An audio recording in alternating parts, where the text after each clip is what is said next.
Hi everybody and welcome to the RecipeLion Test Kitchen. My name is Addie Gundry and I sound a little different today because I am getting over a terrible cold, which I hope none of you have had to suffer through, but it's going around, so stay safe and stay clean because it's a nasty one. But that doesn't mean I can't cook. So today I wanted to show you one of my new favorite recipes from our new cookbook, which is the retro recipes from the 50s and 60s. This is the 6th cookbook that we have put out this year. Like I said, it's part of the RecipeLion series, and so we have the retro recipes, the essential slow cooker recipes, and these are 2 new ones here in January. And last year in 2017, we published Easy Cookies. We also published Everyday Dinner Ideas, No Bake Desserts, and our very first one was Family Favorite Casseroles. We made all of the recipes here in the RecipeLion Test Kitchen. We have 2 test kitchens here in Northbrook, Illinois, and we have 2 amazing photographers, Tom and Megan, and they took all these beautiful photos. So if you haven't checked out the books, you definitely should. You can just go over to Amazon and search Addie Gundry and they'll all come up. But today specifically, we are going to make strawberry shortcakes from the retro recipe book.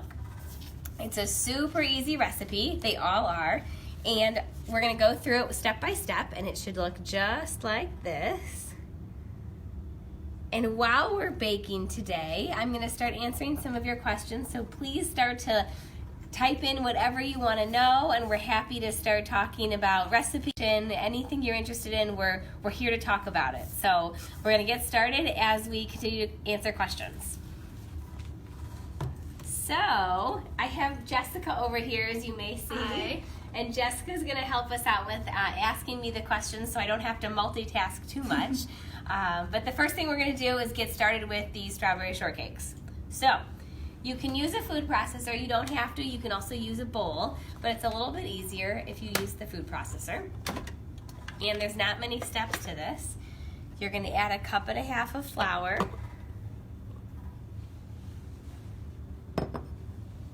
2 tablespoons of sugar, 2.5 teaspoons of baking powder, and 1/2 teaspoon of baking soda. And then a little salt and lemon zest. We're just going to mix this together, which again, you definitely don't need to use a food processor because there's not much to this, but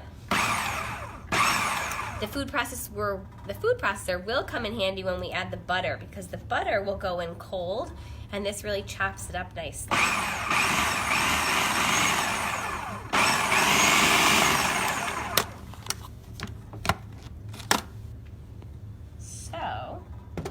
We're going to add a stick of butter. All I've done is cut it up into just little cubes, basically, and it's still cold, so this came right out of the fridge. And the reason it's cold is that it'll actually combine better once we put it in and blend it, and it won't get too sticky, because if the butter starts to melt, it would get sticky.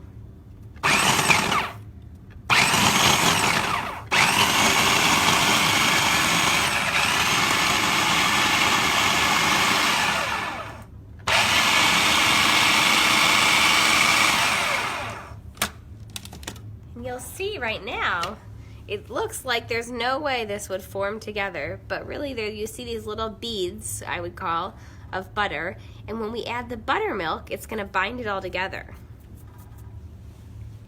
So we're going to add 1/2 cup of buttermilk, thus buttermilk biscuits for the shortcake.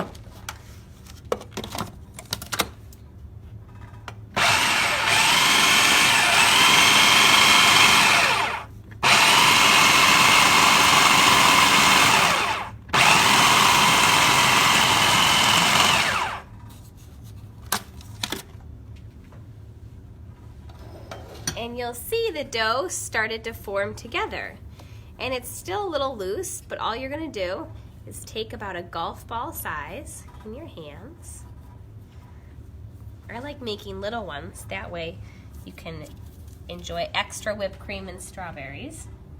And all we're going to do is make little golf balls and then put it in the oven for about 15 minutes.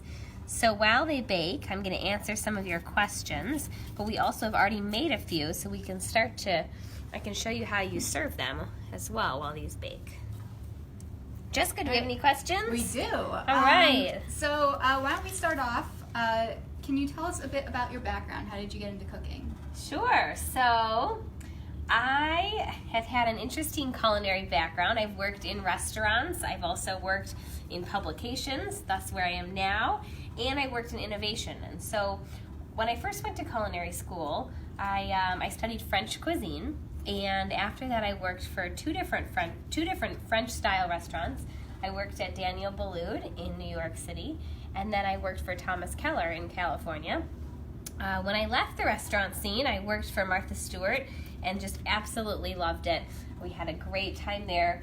That's where I really found my passion for entertaining. And upon moving to Illinois, I started working in innovation, developing new food products for large companies. So imagine the next potato chip flavor or coffee drink beverage flavor. And I did that for a few years until I came here to Prime Publishing. And here we make tons of recipes, and this is where we test things, we share them on all of our social channels, and then recently, like I mentioned, we started publishing cookbooks, and so that's what led me here. Excellent. So I know that we are on our 5th and 6th cookbooks here. Yes. Why retro recipes and slow cooker recipes? Well, slow cooker is one of my favorite things to use because, first of all, it is so easy. And I think it gets a bad rap because people think you can't get a lot of flavor when you use just one pot, but that's not actually true. You can put a ton of things in the morning, you leave and go to work, and you come home and do a delicious dinner. It's such an easy way to cook. It's a really great way to cook low and slow, and I've just always loved using a slow cooker. It also happens to be National Slow Cooker Month this month in January, so you definitely should pick up a copy of the book, and you'll really enjoy some of the classic slow cooker dishes that you imagine, like the slow cooked beef stews and the soups, but we also do some really neat things that you might not think could be cooked in a slow cooker. And for the retro recipes, we really wanted to try and do a new fun topic, something that's a little more niche and celebrates an era where cooking really became, something that people started to do in the home. This is when sort of, Julia Child was becoming a little more popular, and we just really liked the era, and we found that a lot of you, our readers, love the retro recipes. So we really wanted to put together a collection of recipes that you guys love on our Facebook and on our website, RecipeLion. Yeah, so I'm going to put these in the oven behind Jessica. Oh gosh. Don't worry. I'm sorry. Quick oven. And while these bake, I'm going to show you what happens when they come out. But first, I'd like to show you a few of my favorite recipes in the book once I wash my hands. So Jessica might take over for 1 second and hold up the book. All right. So this is our Retro Recipes Cookbook. It just came out last Tuesday, so this is brand new. You can find it at Amazon, Barnes & Noble. You can go to your local bookstore and you can pick it up there. So it's lovely pineapple upside down cake on the cover. And our photographer is Tom Krawczyk took the cover photo, but Megan von Schoenhoff took the photos on the inside, which is really fun. So you can see, we have potato salad, which is great for parties. Got a nice tuna melt, a nice sort of diner favorites. And we can go through classic meatloaf. I know meatloaf is always a popular dinner recipe. Let's see, let's find some more desserts in here. So upside down cake again. We have a nice Jell-O mold. You can't have a retro book without a Jell-O mold in it. And we have some fun drinks in the back, which are sort of Mad Men-esque, which is kind of fun. So we have, let's see, we have a Manhattan right here in a nice fancy dish. So a lot of fun recipes in this book. And in the slow cooker book, as I mentioned, we have the traditional recipes that you would find in a lot of slow cooker books, like shredded chicken tacos or the beef stews. But then we also show you how to do totally wacko things like roast an entire chicken in your slow cooker. Or my favorite is the bread that we make. So we made cornbread and dinner rolls, which is so cool because you can make an entire kind of loaf of bread in your slow cooker and then break it apart for dinner rolls. One thing we haven't mentioned yet is that each book has 103 recipes, and every single recipe has a photo, which is very uncommon and we're very proud of, because that way you guys get to see exactly what you're going to cook at home. So you should definitely check out these 2 books and buy your copy today. 3 of you for tuning in will get 1 sent in the mail for free, which is really exciting. So stay tuned and we'll announce the winner. But let me show you what these little strawberry shortcakes look like when they come out of the oven.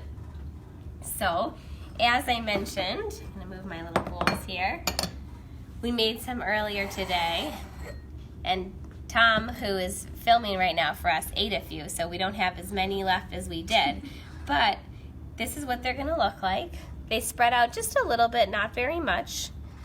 And how I serve them is with either whipped topping that you can buy in a container. You could also use the can whipped topping if you want to, use the little canister one and squirt it. Or, of course, homemade whipped cream or ice cream. Another way to eat them is to slice them actually in half and then put the whipped topping in the middle and use eat like a little sandwich. But as you can see, it's just a delicious little shortcake, nice and fluffy, and perfect with whipped topping. I might actually have to try one right now while you ask me another question. Yes, we have some questions coming in. Okay. All right, so the first question is from Nicola. She says, do you think that using 1-to-1 gluten-free flour would work for these biscuits? Hold on, Nicola. I'm chewing. Absolutely. I definitely think it would, because there's not many ingredients in this, as you saw. It's just sugar and then our leavening agents, the baking powder and soda, salt, and so using just 1-to-1 gluten-free flour would definitely work.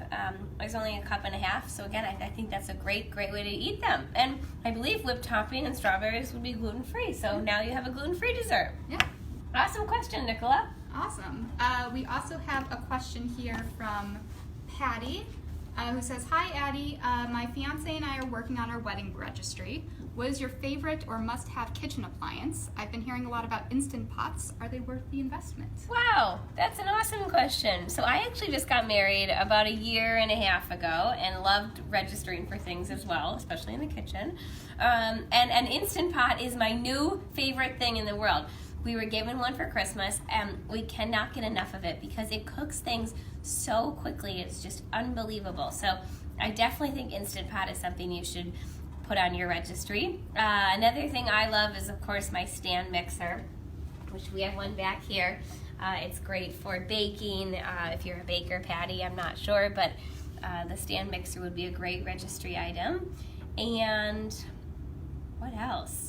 Of course, all of your spatulas and knives. I've heard that it's an old wives' tale that people don't want to buy people knives for their wedding. They think it's bad luck, but knives are a great thing to register for, so maybe I'll get you one for your wedding, Patty. All right. We have a few more questions. Great. So we have one from Nancy, who says, will the cookbooks be aired on QVC? That's where I bought the 2 previous books. Awesome. Hey, Nancy. I'm so glad you watched QVC. We went on QVC for the casseroles and no-bake, as well as the dinner ideas and cookies. And TBD, to be determined if we go back to QVC for any future titles. But we will not be on QVC for these 2, the new ones, Retro and Slow Cooker, because they came out so quickly. So you can just head over to Amazon and you can purchase there. And hopefully we see you on QVC again this spring. Stay tuned. We'll let you know. All right. We also have a shout out to Tom, the cameraman, for not being afraid to do some sampling beforehand. So that's fun. Good job, All right, Tom. Ooh, yeah. All right. So, Addie, what's your favorite type of dish to cook? My favorite type of dish to cook is, I really love making a bolognese sauce because I like to sit by the stove and stir. It sounds sort of silly in an age where I just mentioned Instant Pot and slow cooker, where you can put everything in a pot and walk away, and that's super convenient, and believe me, we do that a lot. But when I actually have time to enjoy cooking and relax, I really like sitting and sauteing onions and garlic and really embracing every step slowly, because it's sort of a fun way to enjoy the art of cooking. But a lot of times we end up throwing things in a slow cooker in an Instant Pot just to save some time at home. What else? All right. So what would you say is your favorite recipe in each of these 2 cookbooks? You have to choose one. Wow. Well, for the Essential Slow Cooker book, I think my favorite recipe is the dinner roll recipe because I think it's so cool you can make bread in a slow cooker and it tastes delicious. It also really will impress your guests if you plan to entertain because people love homemade bread. And it goes right in the slow cooker and it doesn't take up space in your oven, so you can cook other things. So that would definitely be my favorite in the slow cooker book. And in the retro book, oh man, that's a tough one. I would say, well, I do like the classic Meatloaf, but I think the cocktails. I think what I really loved about this book is that we got to make a lot of cocktails, and they're really beautiful. They kind of embrace, as Jessica said, the Mad Men age. Oh, the malt milkshake looks delicious. So I'd say this is a really fun way to explore new cocktails as well. And feel like you were living in the 50s and 60s.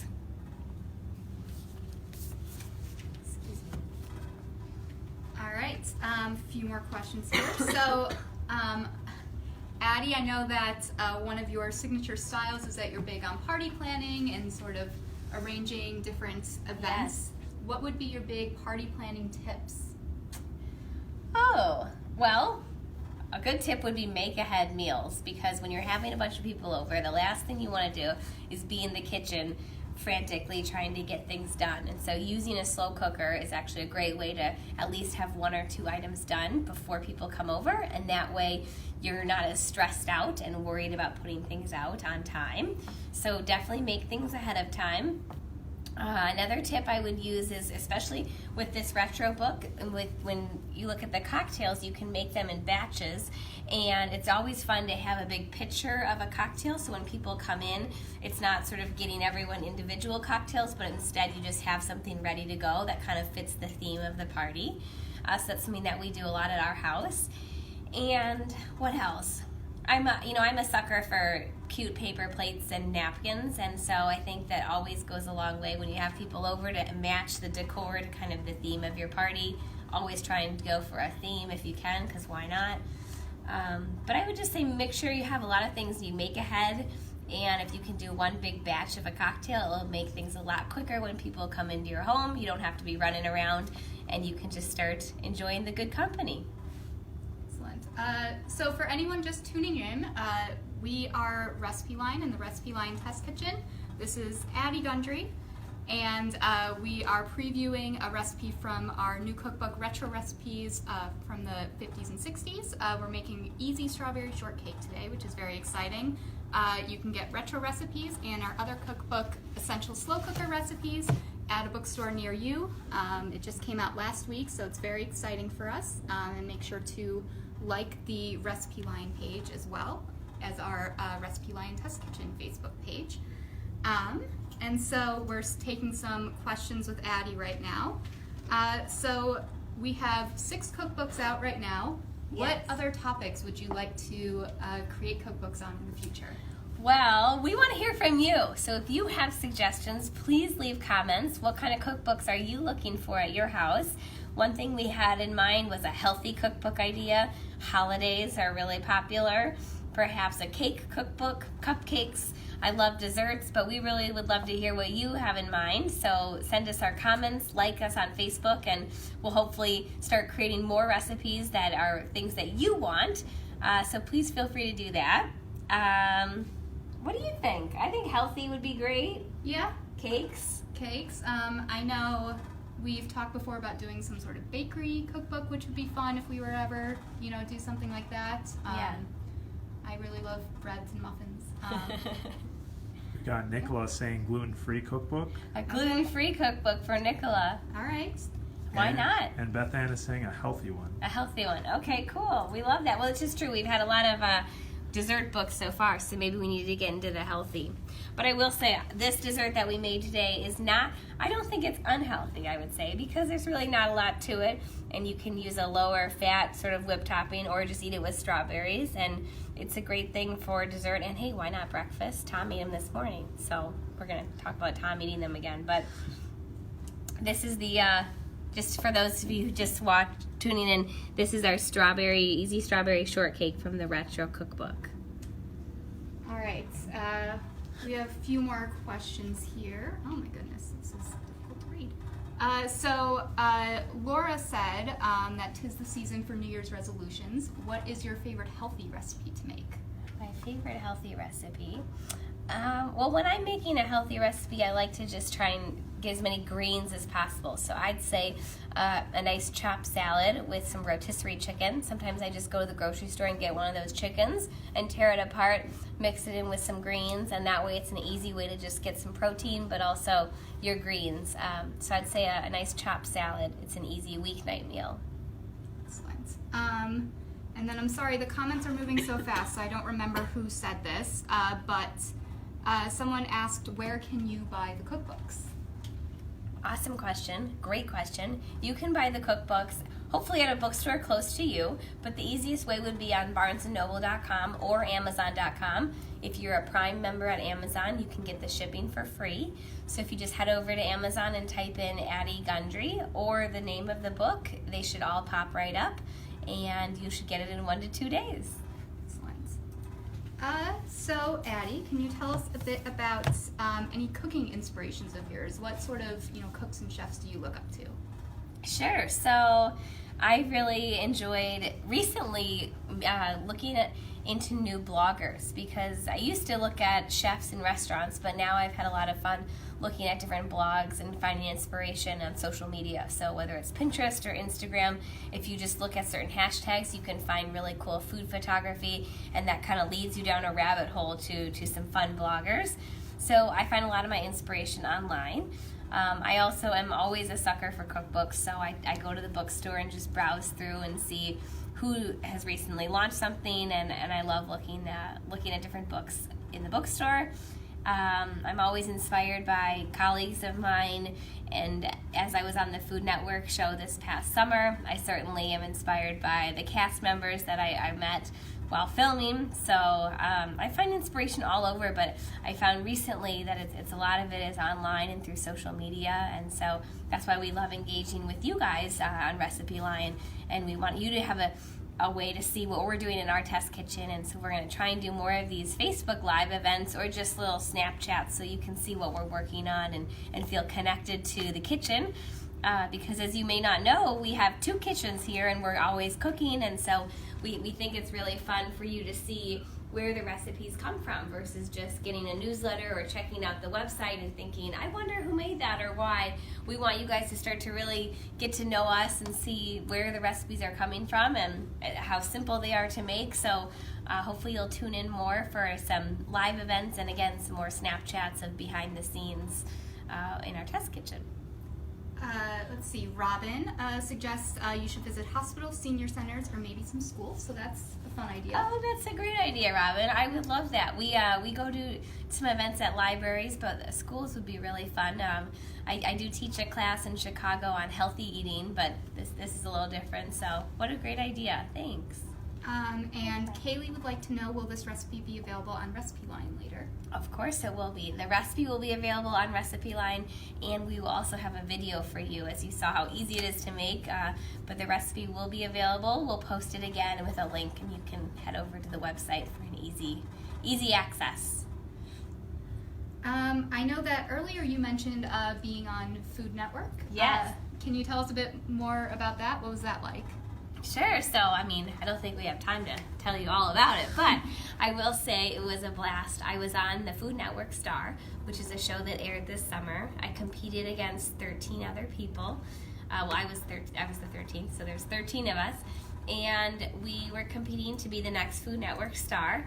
There were lots of challenges. The hosts were Bobby Flay and Giada, and it was a blast. I learned a lot, and it was just a really fun time. So if you guys didn't see it, you should check it out. You could probably look on demand or something, but the Food Network was a great experience, and I was successful on the show because of how much we cook here in the RecipeLion Test Kitchen. Writing all these books, we had to test so many recipes. So being on TV there, it was a little easier after just spending so much time here. Nicole commented, my 5-year-old loves helping me cook. He chooses our dinners many days, which I know, that might be something that's coming up in your future Yes. with your little one. Can you tell us more about what's the process like making a cookbook? Sure.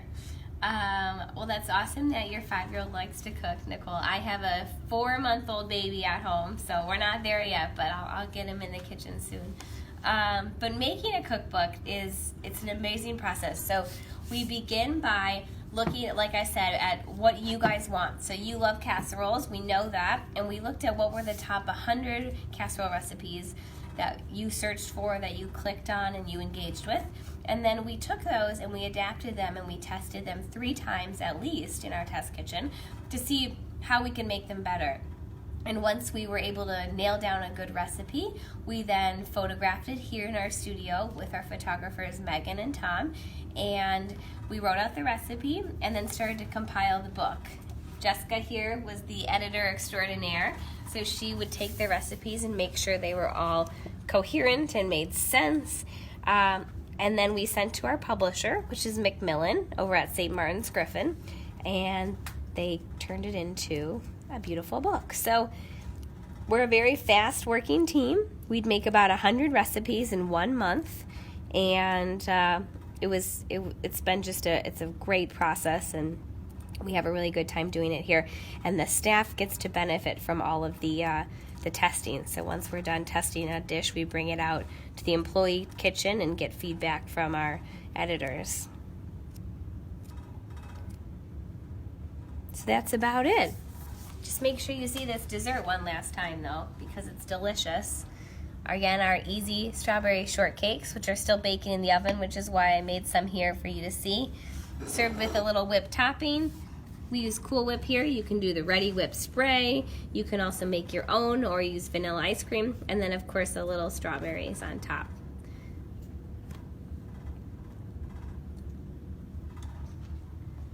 Anything else before we say see you later and hope to see you again next time? No, I think that's about it. Thank you so much for tuning in. I apologize again for my raspy voice, but I'm here and I'm cooking always, and it's a blast. And we're gonna start doing more of these Facebook Live events. We're going to share with you what we're doing behind the scenes, and 3 of you will get one of the cookbooks in the mail. So thank you again for tuning in. Thank you, everyone.